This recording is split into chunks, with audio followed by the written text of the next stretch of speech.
Ladies and gentlemen, I've got no excuses this time. This was all on me.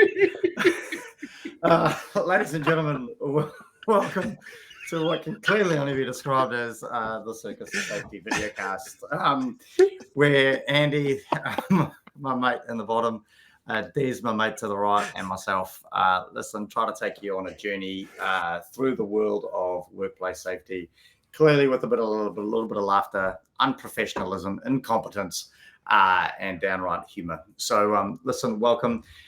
Des, mate, how are you today? Going good, mate. I've had a roller coaster of a week, but I'm good and ready to go for the show.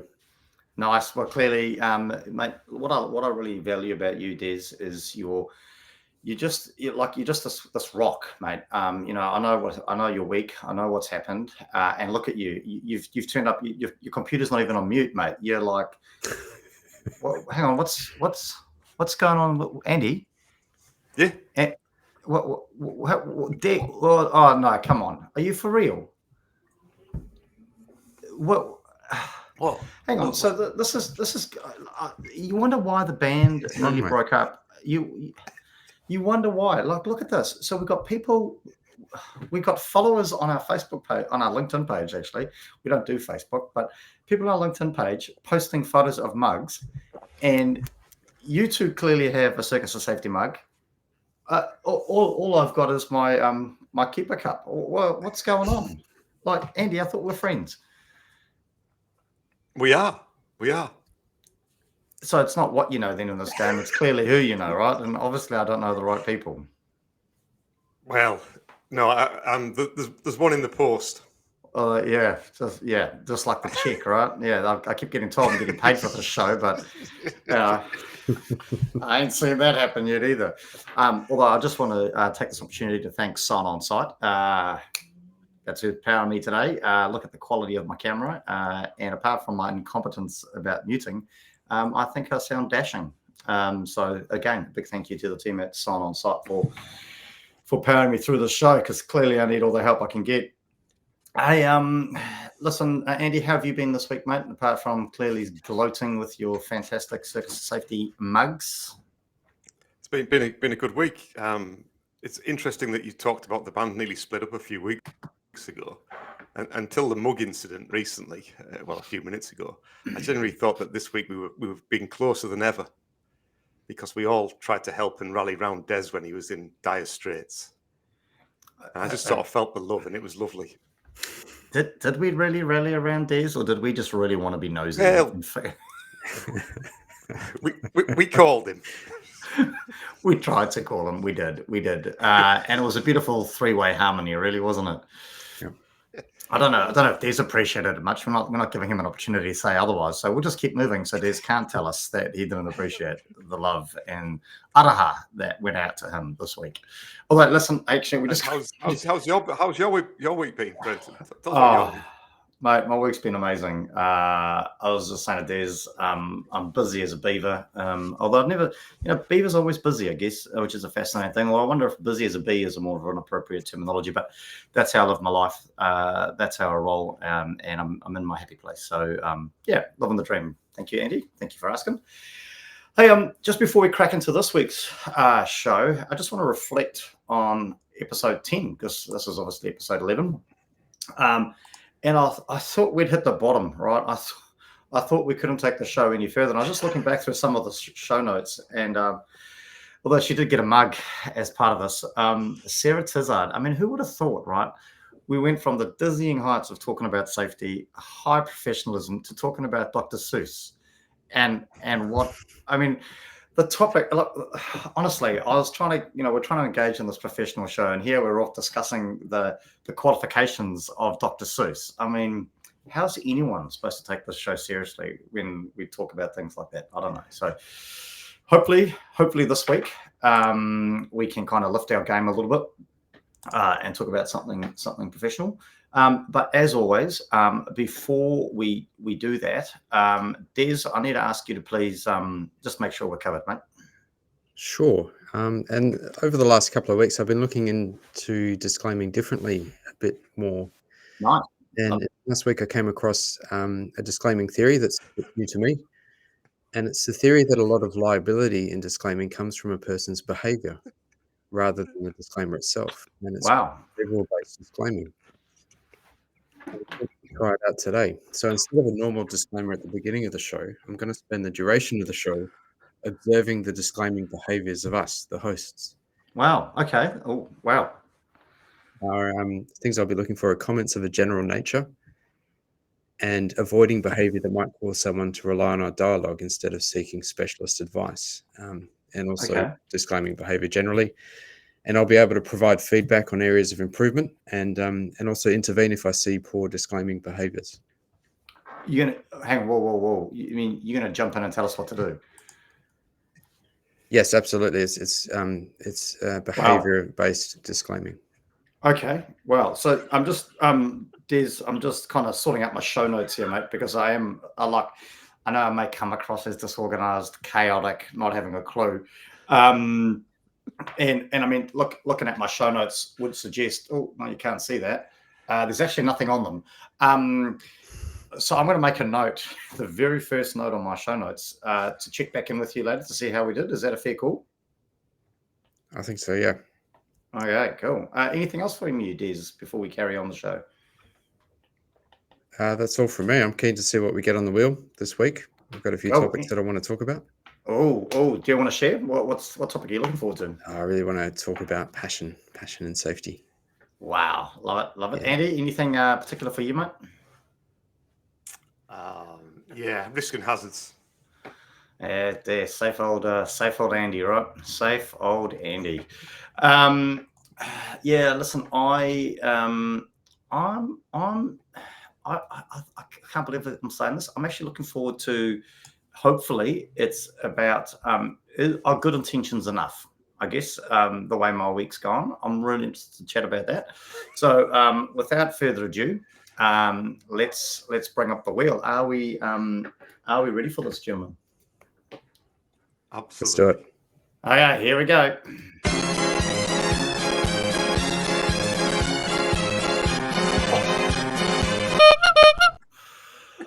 Oh, wow. Wow. Clearly, some people are just tinny ass, right? Let's. I guess we've just got to shed some light on this psychological safety. This was one that legitimately Andy asked us to put on the wheel this morning, and it's landed. So I guess listen. Without further ado, really, Andy. I mean, listen.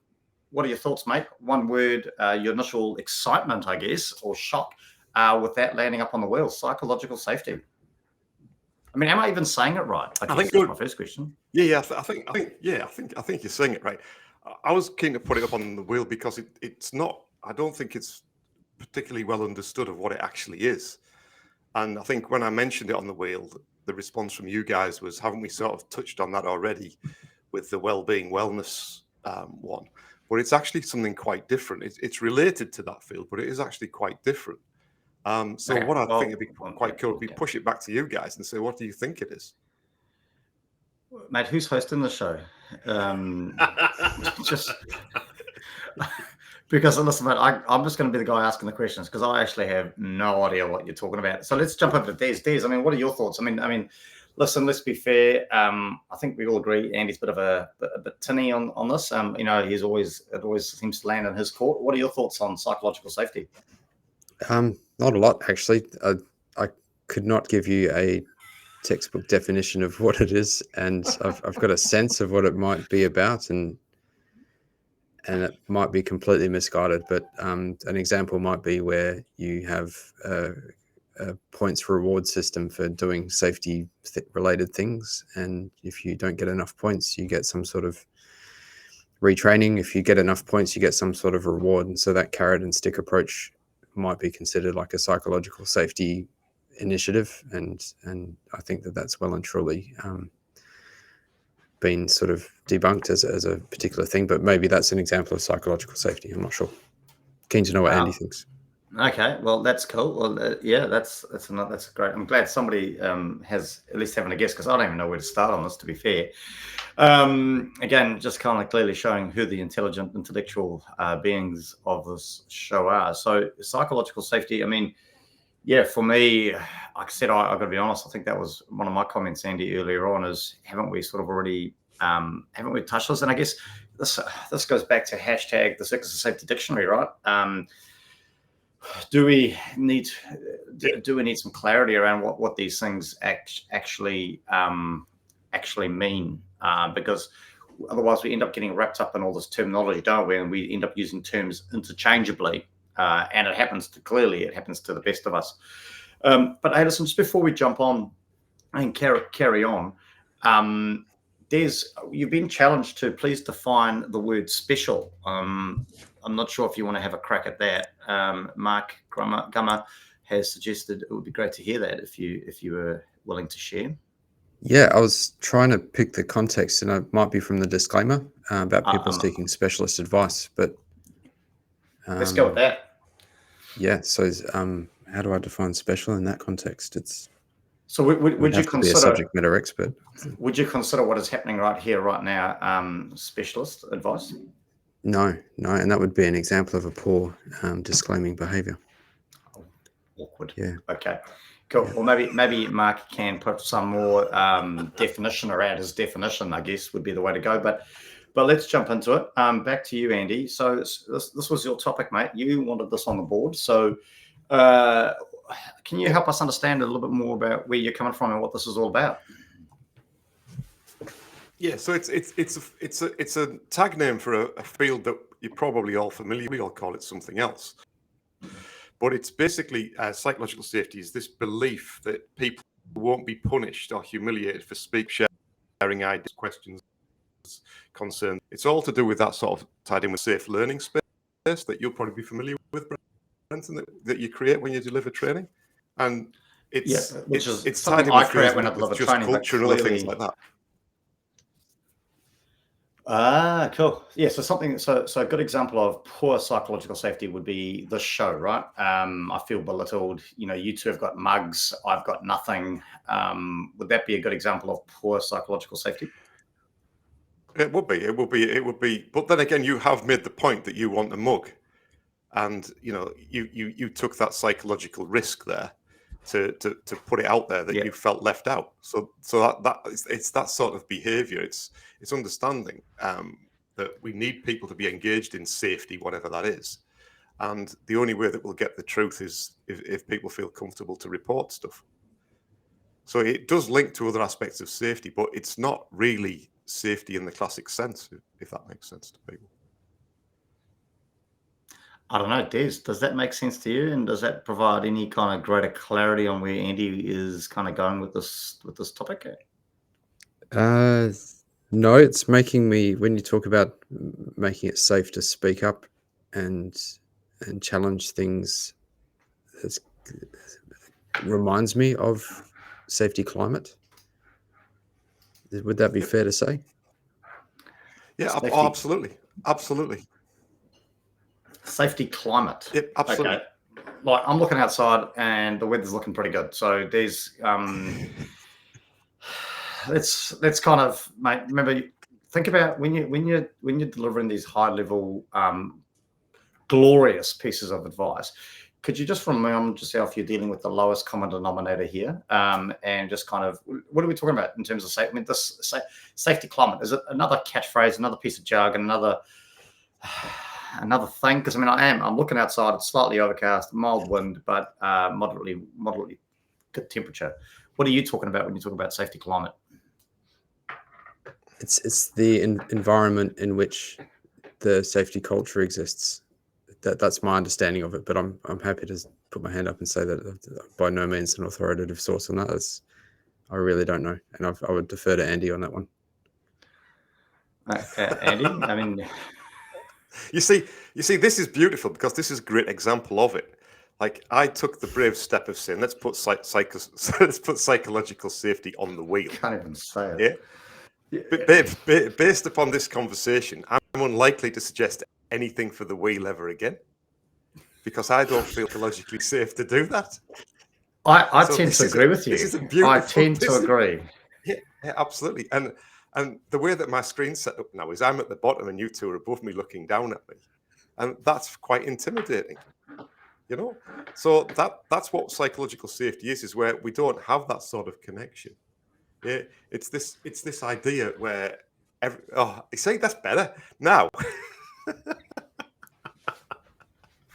But it's an important part of safety, but it's not. I don't think it's safety itself, and it links to everything else. So the interesting thing about psychological safety is that it wasn't developed from the safety perspective. It came from organizational learning. So, but it's because it's got the word safety in there, people think it's actually about safety, but it's not really about safety. Listen, thank It's about goodness. organizational learning. I just want to say a massive shout out to Deepak. I think, to be fair, he's going to potentially save the show here. He's put a lot of time, effort into this, and I'm just going to read you what he's put there in it. That's straight from Wikipedia. To be fair, it's better than any of us have done, so let's roll with it. Okay. So psychological safety is the belief that one will not be punished for or humiliated for speaking up with ideas, questions, concerns, or mistakes. In teams, it refers to the team members believing that they can take risks without being shamed by the other team members. The psychological safe teams, team members feel accepted and respected. It is also the most stupid enabling condition in a group dynamics and team. Studied, stupid, my bad. Most studied enabling condition in a group dynamics and teams learning research. Psychological safety benefits organizations and teams in many different ways. There are multiple empirically supported consequences of team psychological safety. Most of the research on the effects of psychological safety has focused on benefits, but there are some drawbacks that have been studied. Deepak, thank you. And yes, great to see he has acknowledged it's Wikipedia. I mean, what do you think about that, Andy? Does that kind of help sort of, that wraps it up a little bit, doesn't it? Well, that's absolutely it. But what I found interesting about it is that it really does link with the whole new approach to safety. What was the safety what new approach? That sort of stuff. Differently type, that whole field. Because that's what that is. That's about engaging with the workers, letting them understand what the hazards and risks are and allowing them to manage them within a certain framework. The whole learning teams thing, again, adds huge value, but that's all about that. It's about creating an environment where people are open to speak about what the problems and challenges are. So I just think it was an important thing to put on the wheel, because people don't actually know what it is, but they talk about it quite a lot, and it comes up quite a lot in conversations that I'm having. And that assumption that it's to do with well-being, but it is linked to well-being, right? Because if you don't feel comfortable to speak up, then that leads to frustration. Frustration leads to anger. Anger leads to hatred, and hatred's the path to the dark side. Wow. Kumbaya. Des and I were having a chat offline before we went live, and I think what's causing the confusion for me, based listening to what you're saying, Andy, and reading through what Deepak's put up there in the chat, I think it's the way it's been terminalized, the terminology used to describe it. Because so I guess it's what I'm getting confused as is what you're talking about is creating an environment of a safe space, right? An environment where people feel included. And what's throwing me is the way we've called it psychological safety. I think that's what's confusing me. And that was a little bit like the term we spoke about. There's around values needing to be a verb, right? So if you use the wrong way to describe something, is that what's causing the carnage? And I think I'm just getting caught up in that. I can't seem to get my head around it being an entire field on its own, if that makes sense. Oh, it's absolutely not, because it's entirely dependent on the organizational structure and the relationships within that. So could we argue that psychological safety could also be referred to as organizational safety? Yeah. In your world, it's creating that safe space to speak up without fear of retribution, and you do that really well in your training sessions. Yeah, Unless thank you. the only time you don't do it well in your training sessions is when you've got someone like me in there. Who sets me up to fail. Not that I hold grudges, but again, I guess I want to. So this is where it gets a bit difficult, right? So back in the day, I call myself a professional mountain biker, professional rock climber, because I got paid to take people mountain biking and rock climbing. Right? I mean, that was pretty cool. And then clearly, I don't know what went wrong. I ended up in safety, right? I mean, jeepers, how I suppose when you're at the top, there's only one way to go, right? And that's to the bottom of the pit. But like a lot of what we did in that space with the guys that I worked with and whatnot is and with my mates, when you're out mountain biking or you're out, rock climbing or whatever, you're almost you're egging each other on by ribbing each other up and giving each other a bit of a hard time. But oh mate, you can't hit that jump, or what's wrong today? You didn't have your wheat bix or whatever the case might be. But I guess it gets a bit confusing in that space, right? Because that created because of the uniqueness of our environment and the closeness of our team. We kind of rubbed each other up quite a bit, which then ended up pushing us to jump bigger jumps, to surf bigger waves, to go off bigger waterfalls, and so I guess I'm getting my.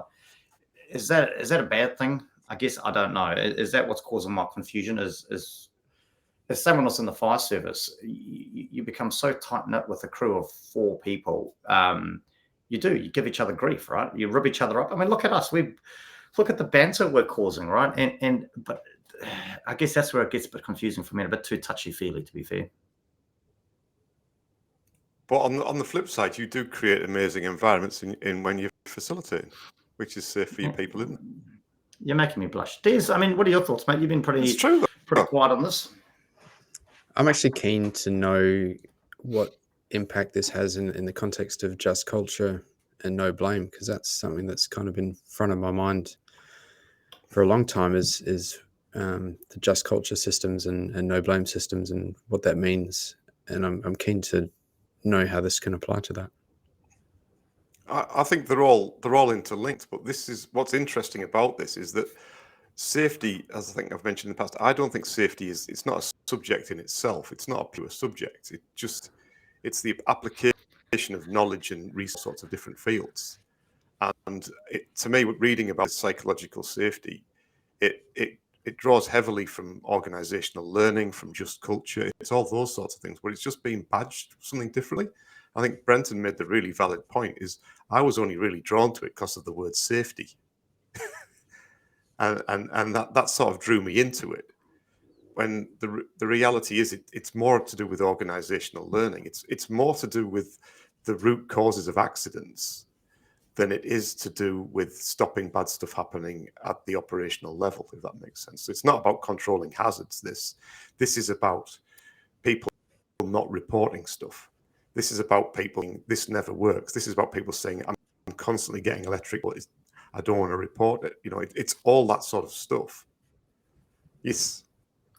Does it also include me feeling comfortable to call people out for being an idiot? Like if somebody's not clearly gone outside of the boundaries of what was discussed, clearly for whatever reason disregarded any conversations that have been had in a group, does that include me having the comfort and the ability to call that person out and say, mate, listen, you actually didn't play your part. You didn't step up. You didn't do what we agreed. Is that part of that as well? Yeah, because I'm getting a little bit tired. Yeah, I'm so glad you brought this up, because this is why I found the whole field particularly interesting, is because you want people to report stuff, but that doesn't mean that it's a free-for-all, because you've got to hold people to account. And there's a tendency with this logical safety is you err too much side on, we don't want to harm the feelings. Yet the reality is that people actually want boundaries. Even though people say, oh no, I'm a free spirit, they don't. People want boundaries. Well, I think that's more than want. It's a need, isn't it? We need boundaries. Otherwise we'd have bloody Lord of the Flies going on, wouldn't we? Yeah, absolutely. So, and people want boundaries, but they also want certainty. And as we've spoken in the past, if you go back to risk, the definition of risk is the effect of uncertainty on objectives. The more uncertainty, the more risk. So you want this psychological safety. You want people to feel comfortable, but there's got to be a framework that they feel comfortable within. And I think that's where people might miss it. And it's not a free for all. It's not everyone's opinion everyone's opinion really matters, but only within this certain framework. Does it really? Does everyone's opinion really matter? I mean, mate, next time I'm going to see you pulling out bloody daisy headrests and stuff. You know what I mean? But does it actually really matter? Does everyone's opinion actually really matter? It does to them. But in the greater scheme of things, I mean, if we had everybody's opinion and everybody getting involved, do we really think we'd be progressing? Sometimes people just need to kind of, and I guess I'm getting a little bit controversial here because this is possibly the way my week's gone. But do some people just need to get them behind and just do as they're told and just go with the fact that maybe they don't actually know it and their opinion in certain situations doesn't matter? I think the opinion matters to the individual. So if you value their opinion, now whether you act on it or not, it's a different thing. But whether you value it and give them opportunity to speak about it, that's essential in creating a positive safety culture, safety climate, or whatever. But it's having the ability to air your views as opposed to hold them inside is what allows organizations to learn, which is what psychological safety is really about. Okay, we're gonna go on. Let's go. Come on, bring it on. No, but I just go back to my the next 5 minutes depend whether you get a mug or not. I just go back to my time. I don't want one of your mugs. You can keep it, mate. Give it out to. Give it if out. You keep going like this, you're getting a mug. No, but I guess, and this is where maybe I guess we're getting too bloody fancy with stuff. But back, I'm just reflecting back on my time in the outdoor industry, right? I often took people down a canyon trip, for example. There was this beautiful little trip we took them down, and 9 out of 10 times it would go beautifully, right? It'd be awesome. We'd be stopping on the riverbank. We'd be having picnics. We'd be kind of like, swimming in the river. And I'd be saying to people, hey, what do you think? What do you want to do? What are you up to? There were the odd occasion where stuff would go sideways, right? And the weather would turn on us while we're in there. People would start getting cold. You could see the signs of hypothermia kicking in.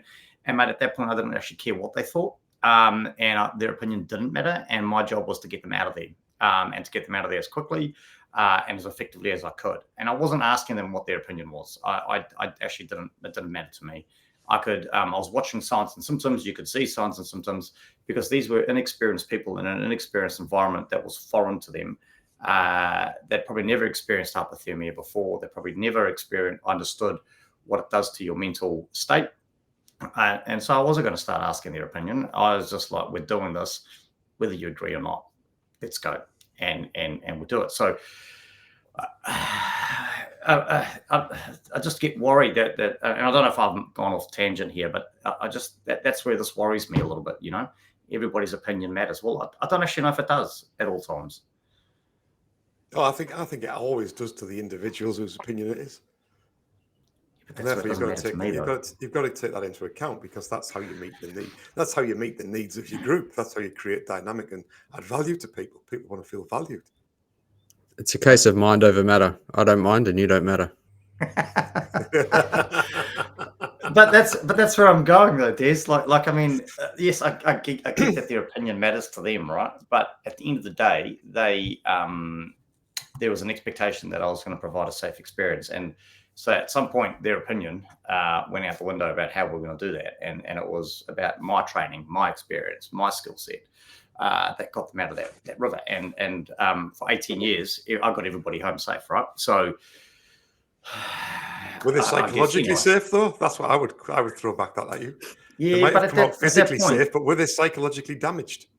At that point, when people are getting hypothermic, when things have gone sideways, you can't have it all. You can't have your cake and eat it at the same time, mate. Like, if you're on Mount Ruapehu and you get caught out in a storm, your first priority is get you off that mountain, right? Like, yeah, absolutely. Because you can't have one without you can't have everything. Unfortunately, life's not. People would like to think life is like that, but you can't. Anyway, I digress. Hey, listen, I just want to jump in. Yeah, go. Because it's not all about us, Andy. Our mate Keith Harvey, long-time listener, avid friend of the show. Thanks, Keith. Des, he's jumped on and he's referencing Queensland WorkSafe around safety climate. And he's saying safety climate is the perceived value placed on safety in an organisation at a particular point in time. These perceptions and beliefs can be influenced by the attitudes, values, opinions, and actions of other workers in the organisation and can change with time and circumstance. I guess just like the weather in Auckland, right? Yeah, look, that's getting definitions that are way above my head. But I'm really curious because you guys made a few comments in that last little spiel, which I disagree with. And one of yours, Brent, was that we have to hold people to account. I question the value in doing that. For instance, if you hold someone to account for a particular incident for their actions, you haven't prevented the next person from doing exactly the same thing. I would argue that's you don't do things in isolation, right? So you could hold somebody to account and still look at why. I mean, if somebody deliberately went out of the way and did something that was not agreed, so if somebody is involved in planning and developing and creating a plan, right, and then they deliberately go out of their way to not follow that plan they were involved with, surely they've got to be held to account, right? Like, how much more time, effort, and energy do you need to put into kind of collaboration for then somebody to deliberately go out and do something totally different? I mean, do you ever ask why they did that thing, or why did we put someone who was willing to deliberately not do the right thing into that role where they could do that? Well, I did ask that person that, and they just said, well, because that's what they wanted to do. And I think my worry is that this is the attitude of individuals because no one's being held to account. No one is taking responsibility for their actions. And therefore they can do what they want because nobody cares. Nobody's going to say anything about it. And I think we're walking on a knife edge here around putting it all back on the organisation and not actually saying to people, you know what, you do have a part to play in this and you need to take responsibility for your actions. Yeah, we can't all be holding hands singing Kumbaya. But we'll be talking about another topic that's on the wheel. We would. So that's a great issue. So anyway, so let's sing back to you, Des. I mean, your thoughts. Does psychological safety have a place in Safetyville? Well, and if so, where do you think it is? Based on that definition that we had earlier, I think so. I think an organisation is not going to be able to improve, get better, become safer, unless people have the ability to feel safe to speak up. I don't think it's a complicated thing to do. You just have to not be a dick. When people speak up, just listen. You don't even have to do anything. You just listen. Does not being a dick constitute advice? Do we not? Is that not a behavioural? Maybe. That's a good point. Maybe I need to stop myself and have a observational intervention. I think you probably should. Okay, no, fair call, Des. Fair call. Andy, I mean, your thoughts, I mean, you're obviously quite passionate about the topic. This is your topic on the board. Do you feel it's got a place in Safetyville? And if so, what is that place? I think absolutely it's essential, but it murkies the water because of the terminology that's being used. And I think we end up with all of these different terms that sort of are captured in other places. And I think trying to get everything together, which goes back to this idea of the safety of dictionary and thesaurus that we're developing, that will resolve all these issues. In fact, if we do a good job of that, we won't have a show. Because we'll just today's show, spin the wheel. Okay, page 17. Off you go, read it through. We're going to we're going for breakfast. Terminology. No, awesome. It is, but I think we all live and breathe this, right? Because we always go on about we need reporting, we need the information. And the only way that people will report stuff is if they feel safe to report it. And if they don't feel comfortable reporting it, they don't. And if we don't know what's going on, we'll start fixing the wrong things. So it is, in my mind, it's absolutely an essential part of it. It's just called the wrong thing. Cool. Awesome. Well, what about you? What are you? Go on, rant a bit more. Rant a bit more, Brenton. Oh, did I annoy Des? Did I? I think so. I think you must really annoy. Wow. Obviously not a safe place for Des. Wow.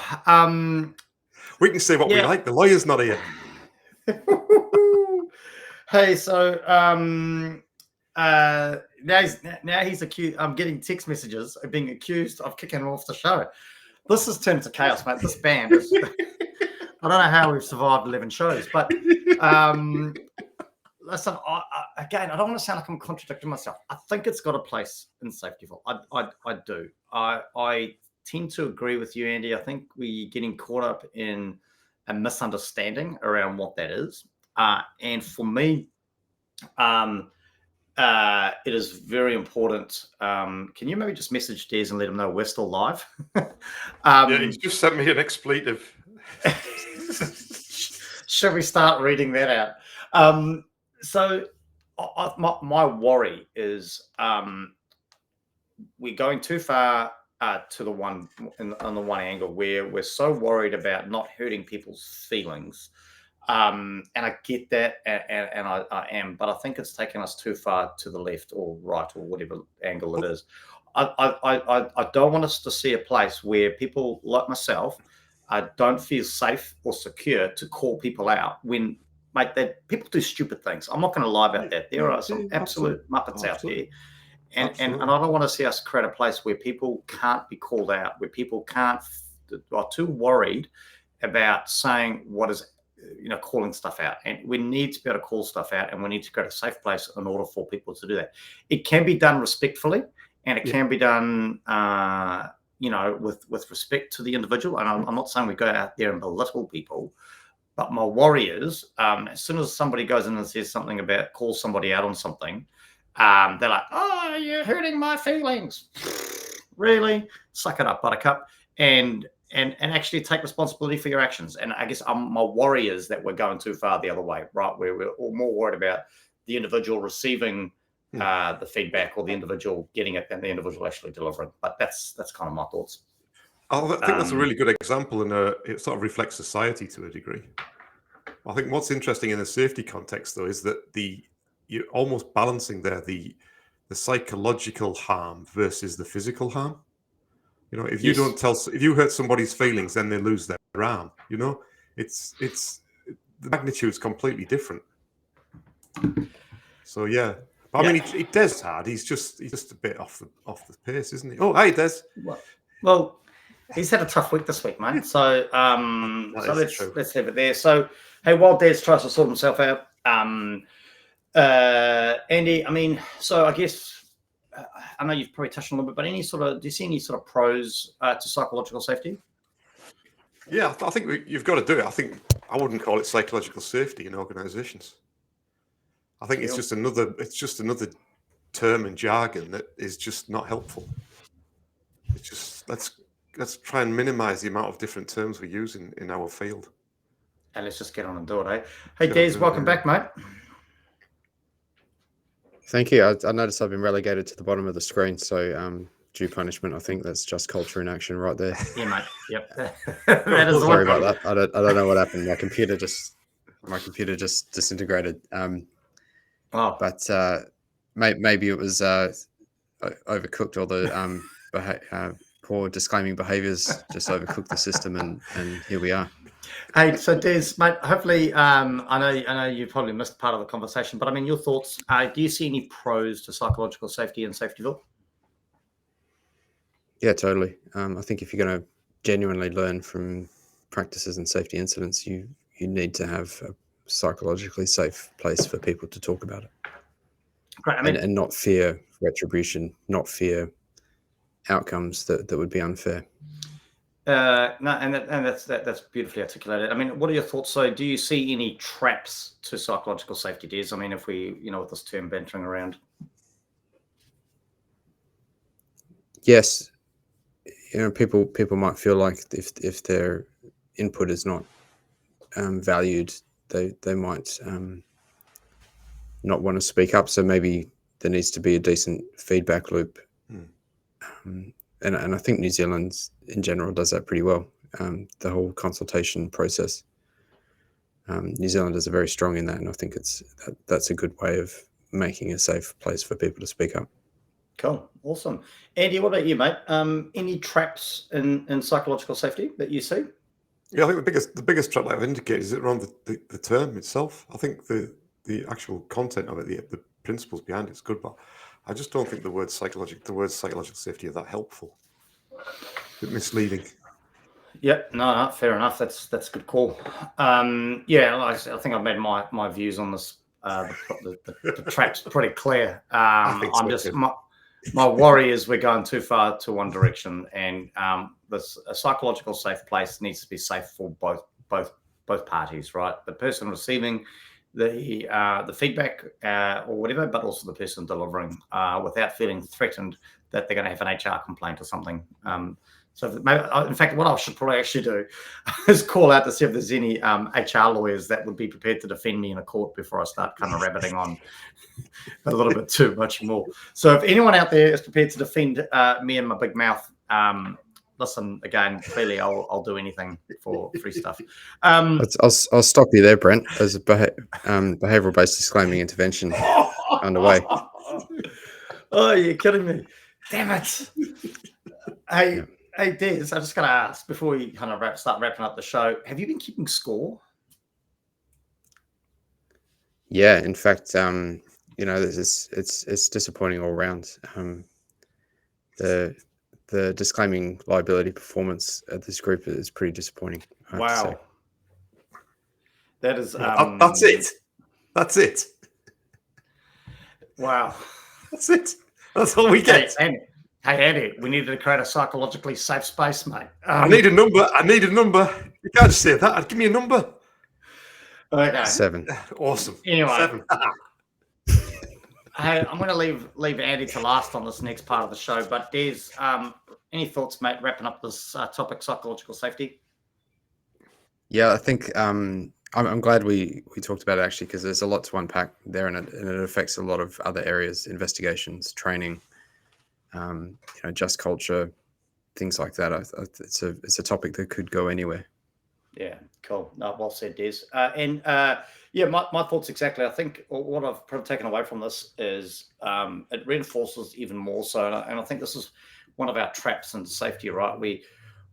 Somebody will get this buzzword, say psychological safety, right? And we'll go racing off down this path and put a whole bunch of time, effort, and energy into that. Then the next thing will come up, right? I don't know, training, and we'll go racing off down there, and we tend to put things in boxes, right? But I think if anything, today's topic has really highlighted for me how everything is intertwined, right? It's quite a difficult field. When I say field, I mean the field of safety, to put things in boxes, right? Because there's so many connections. Everything is so interlinked.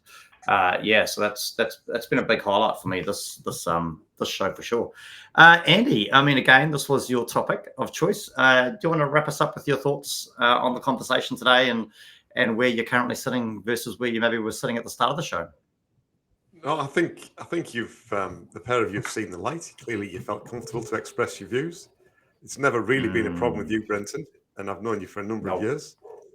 I think you'd feel psychologically safe anywhere. It's just whether those around you would. But I think for me, I wanted to put it on there because it was doing a bit of research in this field recently. It was just something that I'd never really considered about the origins of it. And the fact that its origins are in organizational learning, but it's being captured as safety, just skews it a little bit, I think. And maybe it's a bit of a marketing thing, I don't know. No, fair enough. I'm scrambling here because you just reminded me of something, and I'm just going to read you a lyric from what I've got to say is probably ultimately my all-time favorite band of all time. And some of you may know this band. It's the I don't know what's happened to them. It's a little bit, but anyway, the Bloodhound Gang. Is anyone you guys familiar with the Bloodhound Gang? Fire, Water, Burn. Yeah. Well, they're like the Beatles, mate. They're like the Beatles, but they're better. Anyway, and they got a song called "Shut Up," and I just want to read you the chorus. And this really is sort of, I guess, I don't know, maybe sums up my approach to life. And I don't give a damn if you don't like me because I don't like you because you're not like me. And I don't give a damn if you don't like me because I don't like you because you're not like me. So there we go. Wow. I feel psychologically safe after saying that. Might be an appropriate time to bring up a milestone that we just reached, Brenton. What do you mean? Andy? What are you talking about? What milestone? You've just your word count has now cracked 100,000 in a single show. So well done. Woo! Hang on. I'm so confused. I'm super excited that I've cracked a milestone and I've broken a record. But are you telling me you're keeping count of how many words I use in one show? Yeah, I suspect that's why my computer crashed a moment ago. Wow. And I just feel very happy for you. Wow.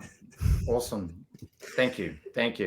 Well, since we've broken milestones, again, I do appreciate it. Maybe I can get a mug now for breaking that record. Just want to take the time to reach out and shout out to one of our new followers, actually, guys. A big shout out. I've been watching our stats, and it's really fascinating to look at the follower stats. I don't know. I'm sure you've been looking at those in the background too, team. But we've really got Perth. Hey, our viewers in Perth are really driving up the numbers. So a big shout out, firstly, to Perth. You are coming in from behind and you're driving up our numbers there. So big thanks.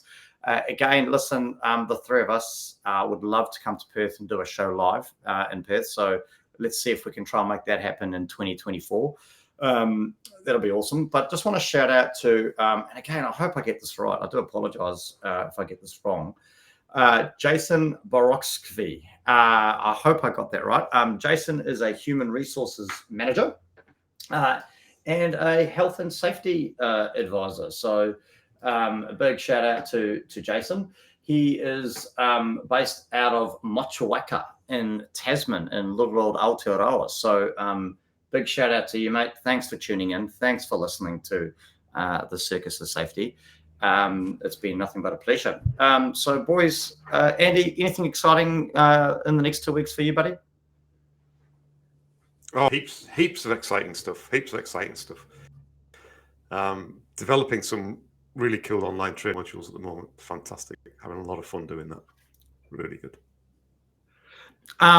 Des, what do you got coming up in the next 2 weeks, mate? Business as usual, but a shout out to Kate Lyon for posting about her Circus of Safety mug. Did you see that, Brenton? That she had that? Did you catch that LinkedIn post? I don't know. Yes, and of course, Sarah Tizard's got a mug as well. I met up with her last Friday. Had a lovely cup of coffee. She's really appreciated. Good for her. That's great. That's good. Really pleased to hear that. So I am looking forward to getting my mug shortly because I know what's happening. I don't know if you guys are getting this because I don't know if you're very as approachable as I am. But getting a lot of messages in the background, a lot of feedback through the LinkedIn channels and the phone calls. A lot of people are asking about how they get their mug. So just want to let the people know out there in the big wide world of the Circus of Safety, we're finally actually taking this to another level of professionalism. We've actually got a show planning meeting coming up. So as part of that, we will be working out firstly how I'm getting a mug. So hopefully I can get one at that planning meeting.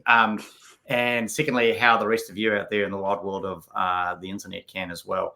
Now, on that note, and I might be jumping the gun here, boys, but I'm pretty sure we discussed this at some point. Following this planning meeting, part of the planning meeting is we're going to be, and feel free to start, sending out expressions of interest now. The Circus of Safety is expanding. We are going bigger, we're going better, and in order to bring the next level of professionalism, we are going to be looking for our first employee. Now, I'm not going to lie to you. This is not a paid gig. You will be expected to work incredibly hard, long hours. You got tyrants. It's not psychologically safe. It is not psychologically safe. I mean, the pressures of maintaining this show, guys, is just phenomenal, right? So you're going to have those pressures on you, but we will be reaching out. We're going to be looking to engage an intern in 2024. So if you have got any expressions of interest of being an intern, we're probably not going to have a job description. There probably won't be a contract. You will be expected to do everything, and you will be reprimanded should you fail to do so. So yeah, please feel free to reach out. Let us know how we're going. But before we wrap up the show, I've only now got one thing on my show notes, and that is Des. Do you need to say anything in terms of wrapping up this, this this behaving safety disclaimer? Well, I don't have any particular feedback specifically. I think generally we've got a lot of work to do in the disclaiming space. Disclaiming behaviours were disappointing all round, even from me. So we've got a lot of work to do in that space, I think. Can we have a number? 7. Cool. Wow. I'm happy with Des, 7. Great to see you taking it on the chin, mate. Listen, can't wait to catch up again soon, team. Look forward to the feedback and the comments on today's show. It will be on Spotify later on today, first thing tomorrow morning, and look forward to sharing those show notes with you as well. Don't forget, jump on our Patreon account, support the show, help us buy some coffees. That'll be great. And if you want the team to deliver a conference experience like none other, feel free to reach out to me because I'll actually get stuff done. Catch you later. Be safe and see you next time. See ya. See you guys. Andy, look up. Yeah, there we go. Okay.